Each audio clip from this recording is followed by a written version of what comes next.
बिस्मिल्लाहिर्रहमानिर्रहीम नहमदुहु व नुसल्ली व नुसल्लिमु अला रसूलिहिल करीम। तमाम देखने और सुनने वालों को अस्सलामु अलैकुम व रहमतुल्लाहि व बरकातुहू। 4-5 दिन के नागे के बाद आज हम फिर आपकी खिदमत में हाजिर हैं। हुई ताख़ीर तो कुछ बाइस ताख़ीर भी था। मुल्क के हालात इस वक्त बहुत दिगरगूं हैं। खैबर पख्तूनख्वा बलूचिस्तान में जो कुछ हो रहा है वो इस वक्त आप देख भी रहे हैं, दुआ भी कर रहे हैं, परेशान भी हैं।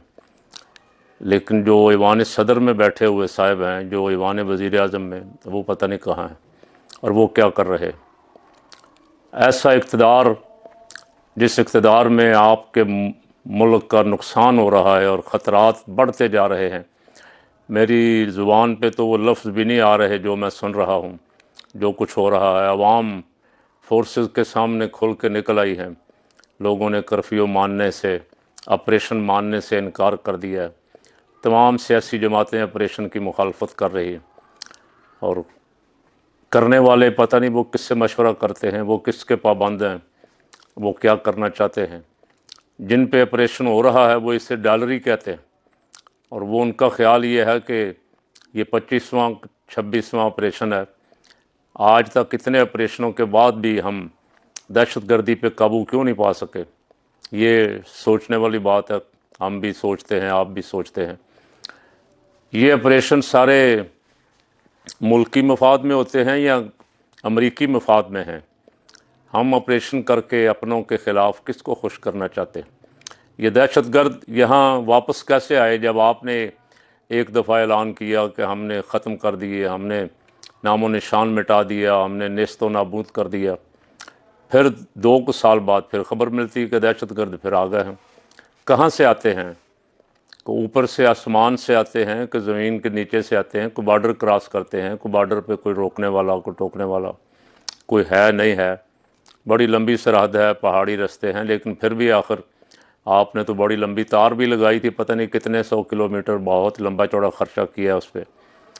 अब फ़कीर की राय ये है, मैं सारी मंजर कशी तो नहीं कर सकता वहाँ जो कुछ हो रहा है। छोटे बच्चे जो हैं जिन पे गोली चली और वो इस सानहे में शहीद हुए और उसके बाद अवाम का गैज़ो गज़ब बेइंतहा बढ़ गया और अवाम अब कुछ तस्लीम करने के लिए तैयार नहीं है। कल मैं ANP के रहनुमा इफ्तिखार साहब को सुन रहा था।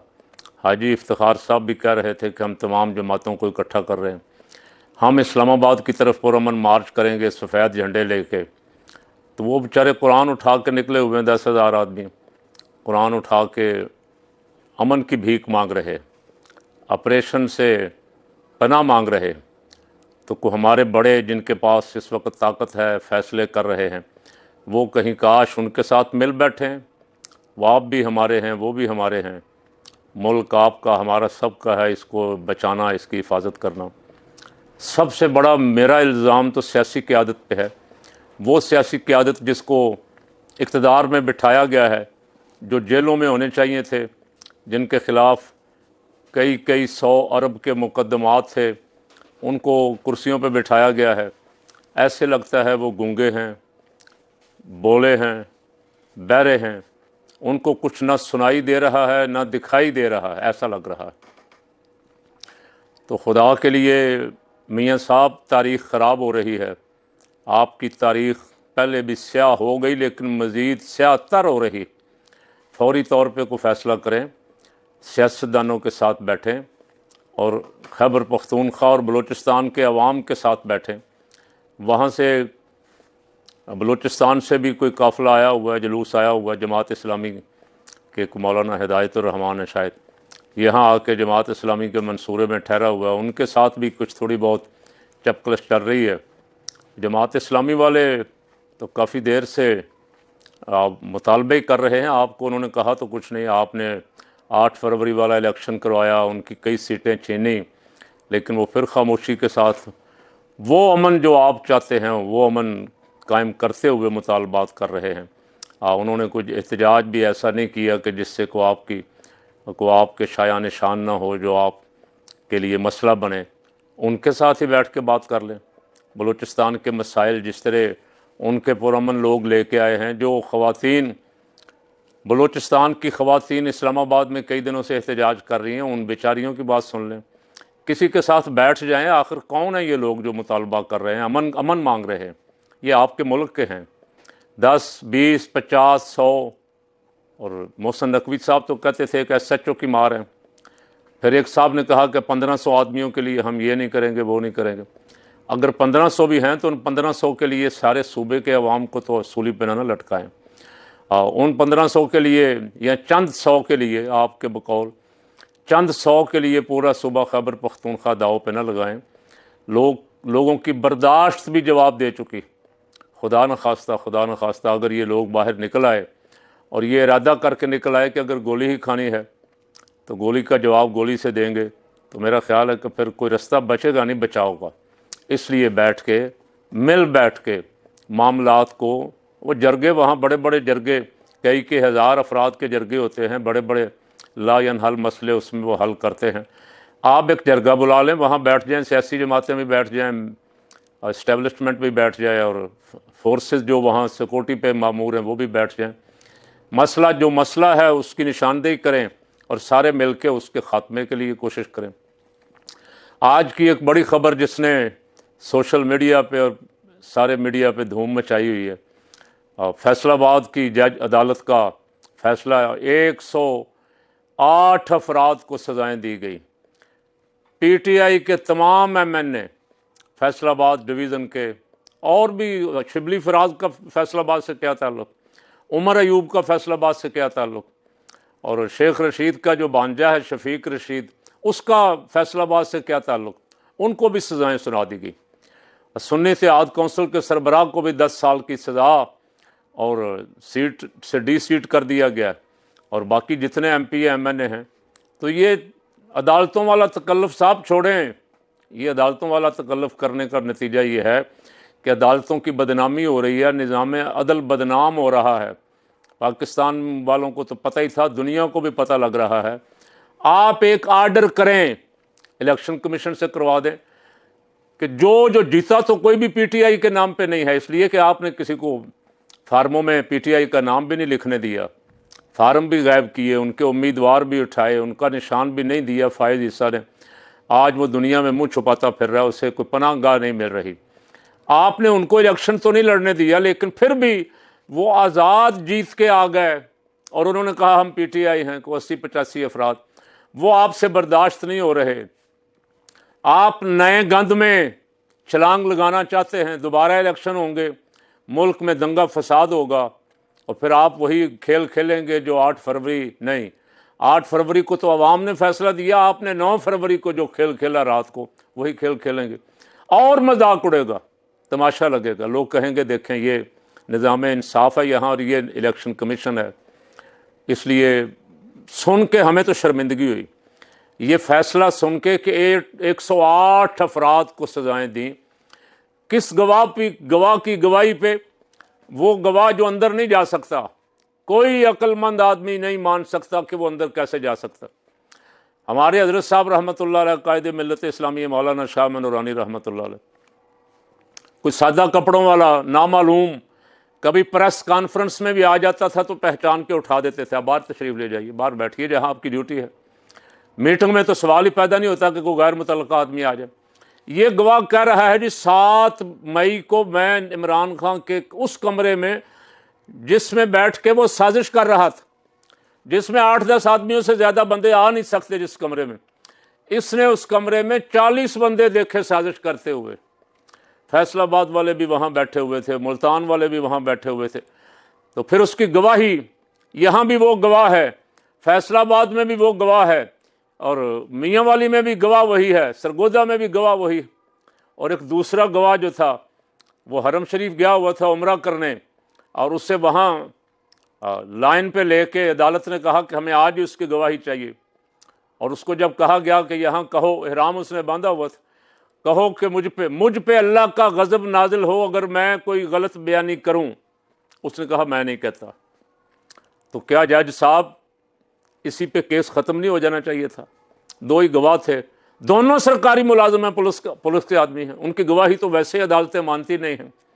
लेकिन अगर आपने तहैया ही किया हुआ था कि इन गवाहों की गवाही पे पूरी पीटीआई को 10-10 साल की सजाएं भी देनी है, नाअहल भी करना है, तो फिर भी कुछ ना कुछ तो गवाही की लाज, लफ्ज़ गवाह की लाज रहने देते। दोनों गवाह अदालत में फेल हो गए, एक भाग गया, दूसरा बिल्कुल झूठा निकला।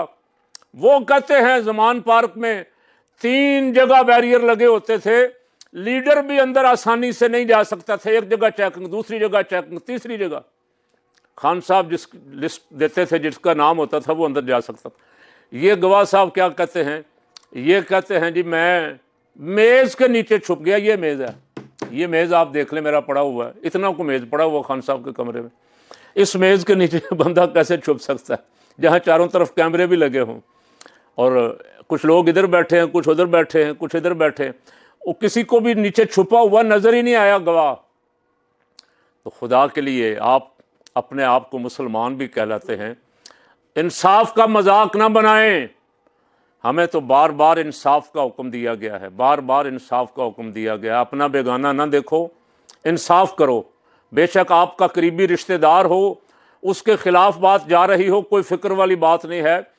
अल्लाह के लिए इंसाफ करो, और उसके खिलाफ गवाही देनी पड़े तो गवाही दो, फैसला करना पड़े फैसला करो, जो भी करना पड़े। तो आप मुसलमान भी कहलाते हैं।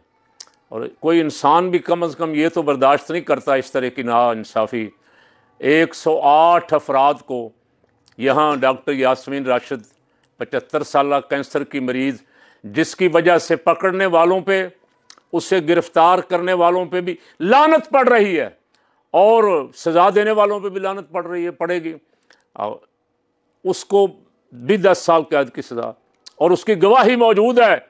वो खड़ी डॉक्टर साहबा स्पीकर में कह रही हैं कि कोई बंदा अंदर ना जाए, कोई सड़क क्रॉस ना करे, इस साइड पे आ जाएं सब, कोई ले जाने की कोशिश भी करे तो अंदर ना जाएं। डॉक्टर साहब ऊंची आवाज़ से करें, वो रिकॉर्ड है। अच्छा, खान साहब ने आपसे मुतालबा किया था CCTV फुटेज ले आएँ, जुडिशल कमीशन बना दें। दोनों से कौन भागा?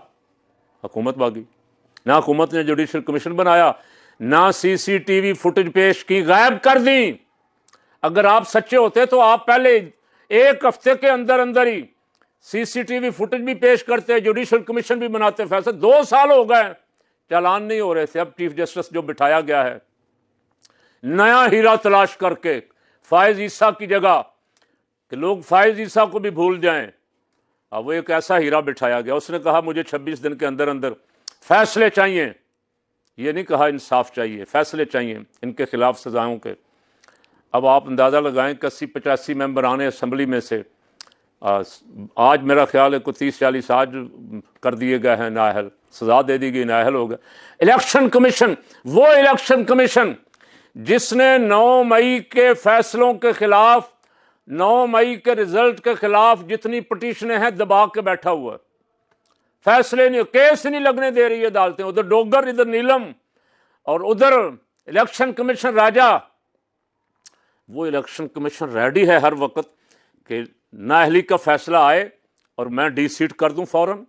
वो इलेक्शन कमीशन जिसने सुप्रीम कोर्ट के लार्जर बेंच के फैसले के बावजूद उनको सीटें जिनकी बनती थी मखसूस नहीं दी, साल बाद जाके रिव्यू करवा के, रिव्यू वाला फैसला जिस दिन आया 10 दिन के अंदर अंदर सीटें भी, और सेनेट के इलेक्शन भी 1.5 साल से रोके हुए थे खैबर पख्तूनख्वा के, वो इलेक्शन भी चट मंगनी ते पट व्याह वाला काम किया उसे, वो तैयार बैठा हुआ।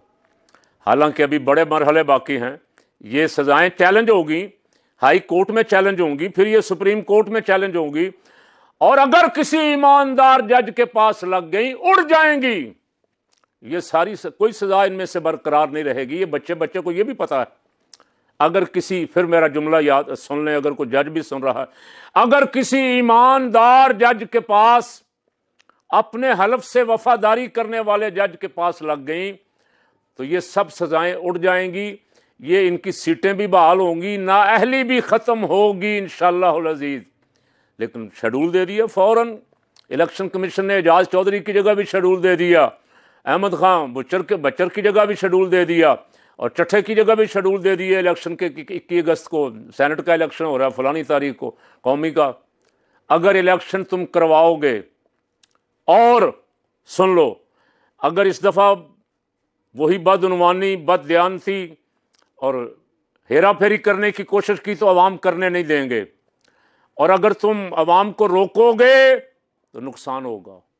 मुल्क में दंगा फसाद को की तरफ ना जाओ, अमन और इफ़हाम तफ़हीम की तरफ मुल्क को लेके आओ।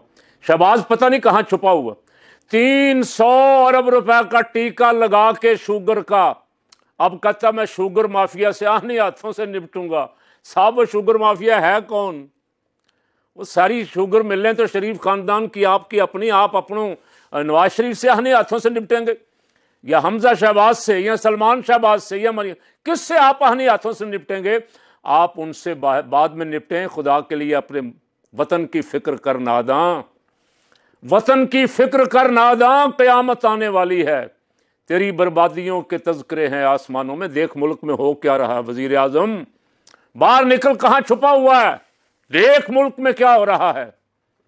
बहुत ज़्यादा ख़तरात लाहिक हैं इस मुल्क को, इसकी सलामती को ख़तरात लाहिक हैं। फ़कीर की गुजारिश ये है कि जिनके हाथ में इक़्तिदार है, ताकत है, वो भी और बाकी जितने स्टेक होल्डर हैं सब मिल बैठें। ये काम जो मुश्किल लग रहा है और हालात मुश्किल बनते जा रहे हैं, ये 2 दिनों में हल हो सकता है। सिर्फ थोड़ी सी अपनी अना की कुर्बानी देनी पड़ेगी कि मैं पता नहीं क्या फन्ने का हूँ, इसको कुर्बान कर दें। इसका मसले का हल यही है। अल्लाह ताला इस मुल्क की हिफाजत फरमाए। ये बड़ी कुर्बानियों से हासिल हुआ था।